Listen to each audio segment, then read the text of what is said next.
It is said God created man in his own image, and then he stated that it is not good that the man should be alone. I will make an associated helper for him. Then he took one of Adam's ribs, and you'll never guess what he did with it. He made a woman from it. Eve, the original sinner, the one that let her ego get the best of her and bit the apple to feed her hunger for power, causing all suffering on earth.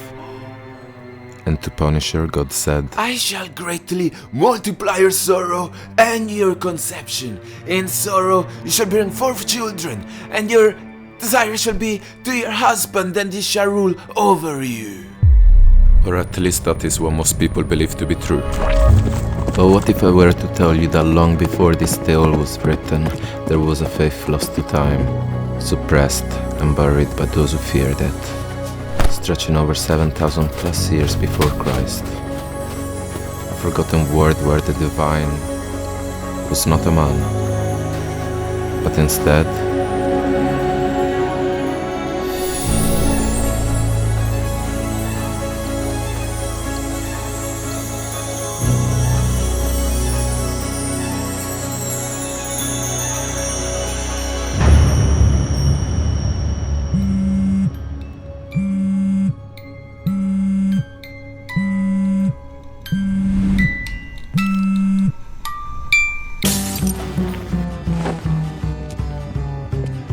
Last night, I had a dream that forced me to walk into a place I've rarely been in months.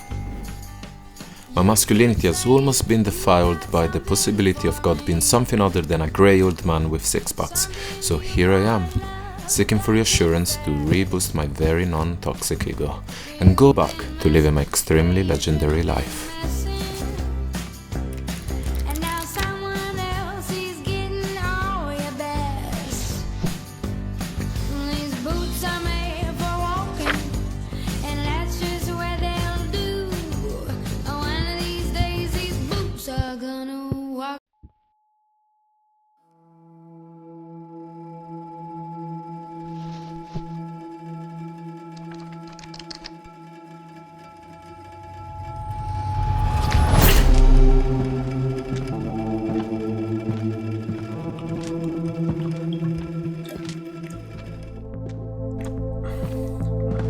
Where the women were considered to be socially and politically superior to men. What the fuck is this?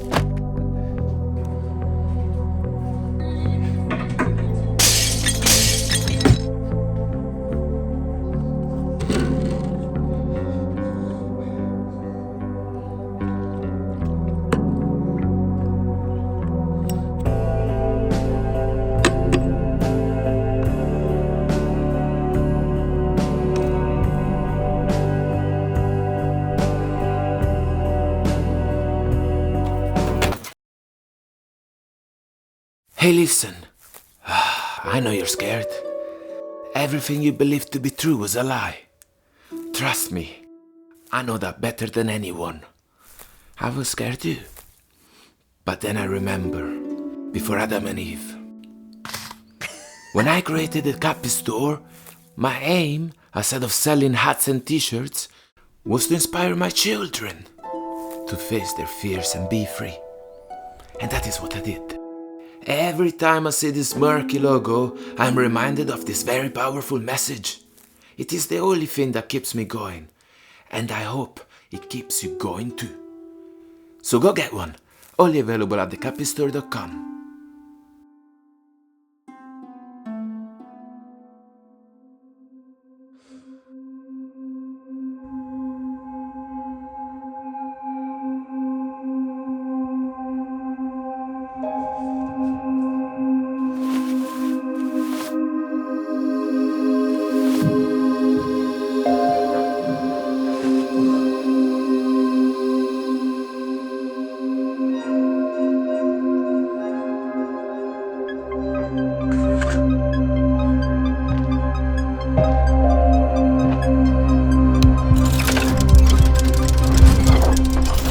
In the beginning, at the very dawn of religion, God was a woman, very commonly known as Queen of Heaven or Mother Earth, but the many lands that worshipped her called her by different names.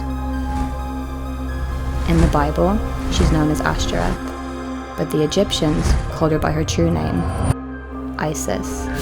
And this is the story of how her worship began and how it ended. In Paleolithic times, how babies came to be in the womb was a total mystery to the primitive man.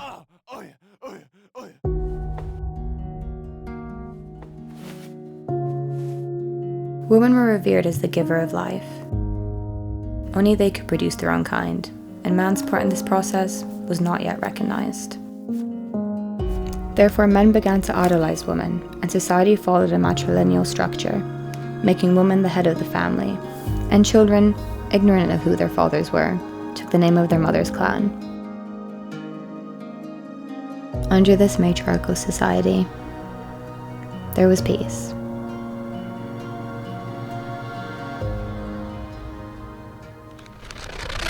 But then, one day, northerners known as the Indo-Europeans began to spread in these lands.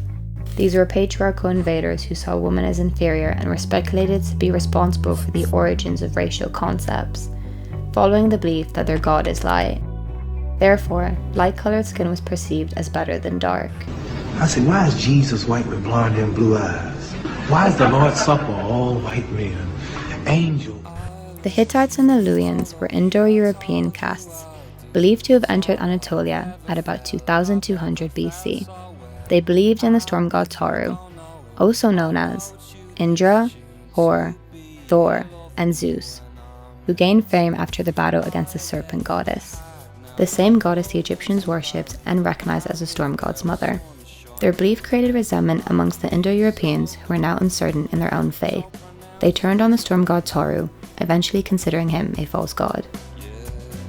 This contributed to animosity between the Hittites and Egyptians, compounded by their shared desire to gain control of Canaan for several generations. But the Luwians' patriarchal role in religious history is even more significant than the Hittites, as evidence suggests that they were the origins of the priestly Levites of the Hebrews and their religion. In the Old Testament, Moses and his brother Aaron were sons of a Levite mother and father. And in the Bible, God says to Aaron that the Levites were to be separated from the rest of the Israelites and be fully answerable for their priestly office. Only they were accepted as members of the priesthood of God, and they were forbidden to marry any woman. They were the judges of the law of the community, and they led the Israelites. After the Hebrews were liberated from the Egyptians, led by Moses, his brother, and the Levites, God gifted them their promised land, which the Israelites claimed with complete and total destruction, as they were told to by their God. Told to kill everyone aside of the women who had never had intercourse with the man, take them captive, and make them their wives. But the Israelites, said to be influenced by the women they had taken into their homes, began worshipping the goddess as they recognized her power. According to the Bible, King Solomon, influenced by his 9 wives, also worshipped Ashtoreth and other local deities. For this reason, he was eventually threatened with the loss of his kingdom, having forsaken God and revered the Queen of Heaven. Then the Hebrews, led by the Levites, decided to attack the goddess's religion and claimed it was commanded by their god, Yahweh. During the worship of the female deity, sex was viewed as sacred, a gift from the goddess to humanity. It was considered so holy that it was practiced within her own temple. This was a world shaped by the female line, where the father of her child was insignificant.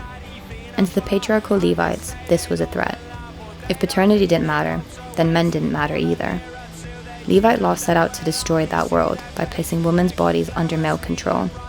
Virginity before marriage was demanded. Fidelity after marriage was enforced. Her violation could be treated as her guilt, and death by stoning and burning as her sentence, even in the case of rape. The goddess religion died, and she, once the sacred serpent, was demonized as the devil in Adam and Eve. And I guess the rest is history.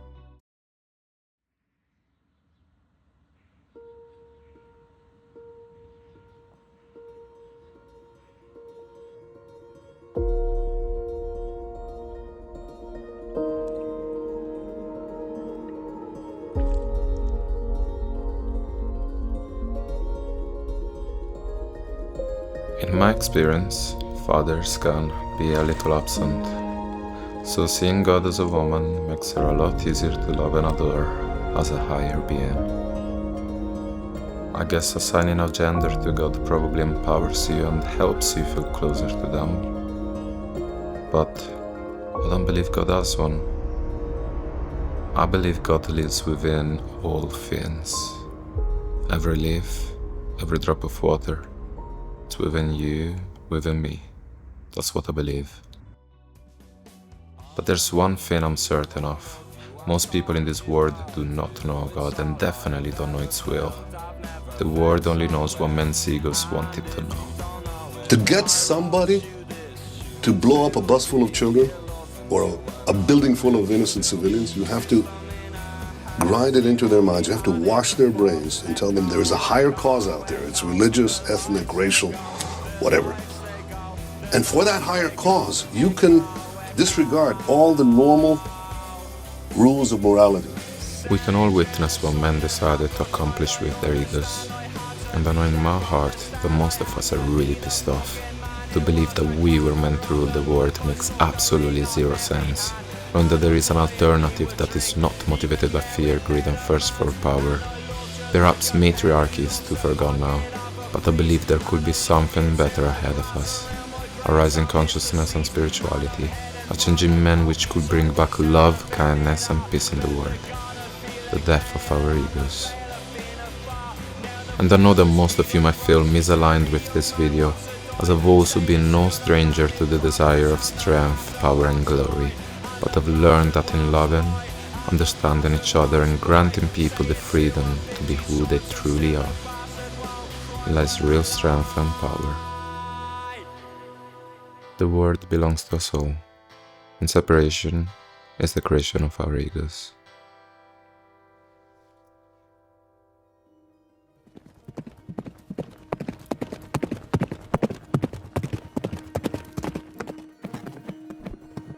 Religion has just been an excuse to execute our shallow, egotistical desires.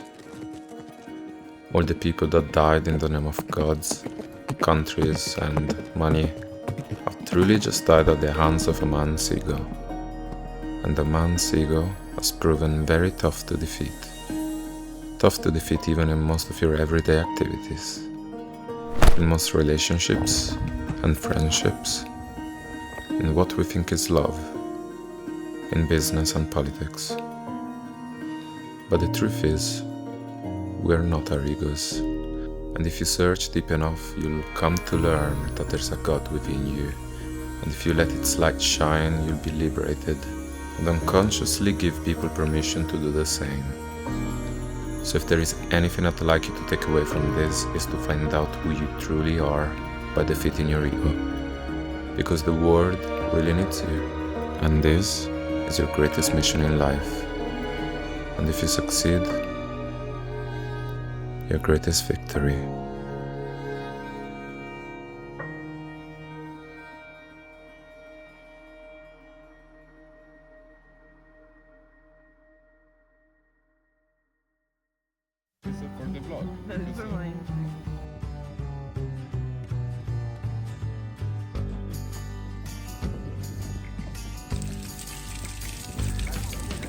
You keep saying you've got something for me,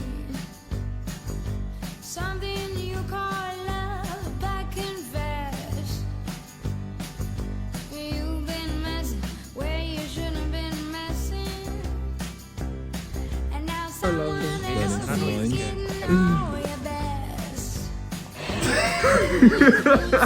I didn't get a single line. Ready? I'm offended. Me neither.